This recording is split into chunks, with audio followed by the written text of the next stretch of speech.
Good evening friends. आज हम देखेंगे the basic fundamental unit of life.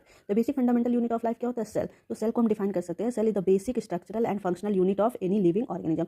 Cell actually होता क्या है? सेल को समझने के लिए, सेल जो होता है किसी भी लिविंग ऑर्गेनिज्म का एक फाउंडेशन होता है, एक नींव होती है। जैसे अगर हमें कोई घर बनाना है, हम एग्जाम्पल के थ्रू समझ सकते हैं। अगर हमें कोई घर बनाना है तो घर बनाने के लिए हमको सबसे पहले चीज़ क्या जरूरत पड़ती है? हमें सबसे पहली चीज़ जरूरत पड़ती है ईंट की। जब ईंट जो होते हैं, ढेर सारे ईंट हम ले आते हैं, ईंट आपस में जुड़ते हैं तो क्या बनाते हैं? एक वॉल का फॉर्मेशन करते हैं। दीवार जो होती है, वॉल आपस में जुड़ते हैं तो एक कमरे का फॉर्मेशन करते हैं, और कमरा जो है आपस में जुड़ करके एक घर का फॉर्मेशन कर लेता है। उसी तरह कोई लिविंग ऑर्गेनिजम्स है, उस लिविंग ऑर्गेनिज्म के फॉर्मेशन के लिए सबसे जो बेसिक चीज़ होगी वो क्या होगी? सेल होगा।